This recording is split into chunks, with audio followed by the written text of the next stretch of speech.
All right, y'all. If you've been following my channel any amount of time, you knew this one was coming. So, everybody, many people have come out and said what they had to say about the Demetrius Andrade situation. It is not difficult at all for people who get on here and talk boxing to talk, negatively about things they've seen happen with Demetrius Andrade. I myself have done so at times, because as much as I appreciate Andrade as a fighter, and as much as I understand that a lot of things he's gone through in terms of not being able to get certain fights is not his own doing, I also do understand that there are some self-inflicted things that he's done that caused him not to be able to be in position to get certain fights. But I don't just stay on those situations and those subjects and talk about them as if they're everything and nothing else this man has done is worth anything. You know what I'm saying? So I'll go back and say some of the same points I made in other videos because they're still relevant. And a lot of people, and maybe there are people watching this who never heard me say it or they need reminding, but I want to say them, so I'm going to put it out there. And, for me, I still believe Demetrius Andrade is one of the best fighters in the world. You know what I'm saying? If I had to put a pound for pound list together, and I'm basing that pound for pound list on who I think beats who has the best ability, whose ability would translate from one division to another and could actually contend with the top guys, whether he's going up or down in weight, I'd have Demetrius Andrade sitting smack dab at the very top of my pound for pound list. You know what I'm saying?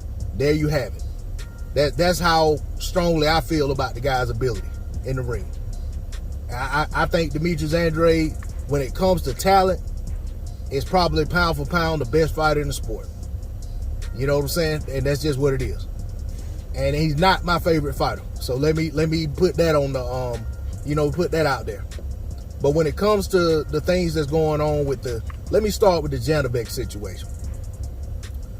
Andrade was already in process of moving up to 168. He'd already talked about it. He was going to move up to 168 to fight Billy Joe Saunders for Billy Joe Saunders' belt. But what happened in that situation was Canelo, who had a fight that he hadn't even had yet, versus Yildirim coming up, he reached out and basically snatched Billy Joe Saunders up as an opponent for his next fight, so that Andrade didn't get an opportunity to get in his way of his pursuit of Undisputed at 168. Because we all know what Canelo does when Demetrius Andrade is one of those belts on the way to Undisputed. Canelo just gives up his pursuit of Undisputed. We've seen that happen. So there was the first time Billy Joe Saunders was talking about moving up to 168. All right. Then he started talking about it again after I can't remember what, I think after the Liam Williams fight, he was talking about potentially moving up to 168 if he can't get the fights he wants at 160. And then all of a sudden, they start talking about the Zach Parker situation, and it's, well, Andrade has to fight, that Zhanibek emerges as a contender. And I don't want to make this about me watering down, who Zhanibek is. I think he's a formidable foe. I'll just leave it at that. But I'm not going to act like I've never seen anything like Zhanibek before. I'm not going to act like, I feel like he's somebody that Andrade needs to be running away from, or any fighter needs to be running away from for that matter. But I do think he's a very skilled fighter, and I feel like he's a formidable foe. I don't feel like it's a foregone conclusion that he and Demetrius Andrade is one of those fights that you just know the outcome before it happens. I think he has action. So, but that being said, all this talk about Andrade ducking Zhanibek, I don't agree with it at all, because the man was already trying to go up to 168, and he's going up to 168 to try to put himself in contention to become a mandatory, for the WBO, being that that's the title he has. He's explored this several times and trying to make it all fit together. He got the injury, had to pull out of the Zach Parker fight. Injuries happen in the sport of boxing. He comes back, they're trying to work out something with Zhanibek. The money's not there. The guy still wants to go to 168 for this, for this opportunity to get a mandatory position and potentially a shot at the undisputed champion, who he probably would still get a fight with, because Canelo has already said he won't fight the man. He'd probably just vacate. but that'll give Andrade the opportunity to become a champion at 168. Goes back up for the Parker fight. This time, when the purse bid happens, there's only one company that bids on the purse.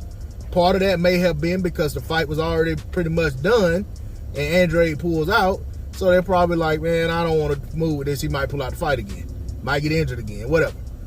So Frank Warren, who had won the initial purse bid, comes back this time, only bids I think around $300,000. To me, it seems like he knew he was the only purse bidder to bid so low. But they win the purse bid. As soon as I found out that the purse bid was won for $300,000, I said this fight ain't happening. You know what I'm saying? I knew Demetrius Andrade, the guy making the kind of money that he's made in the sport, is not fixing to fight anybody for less than 200. You know, because I mean, ultimately they got to split the money. And I think Andrade was rumored to get around $180,000, you know. And think about it, that's $180,000 before anything comes out of it. So I don't see Demetrius Andrade taking a fight for $180,000 at this point in his career. You know, that's the kind of money guys fight for on the way up, and that's the kind of money guys fight for when they're hanging around the sport way too late and they're just trying to get paydays. So I knew that fight wasn't going to happen. So Andrade pulls out of the fight. And now he's, you know, supposedly working on some other things. He's dropped a couple little tea leaves here and there. There's some talk, some rumblings going on. But, you know, we'll see what happens.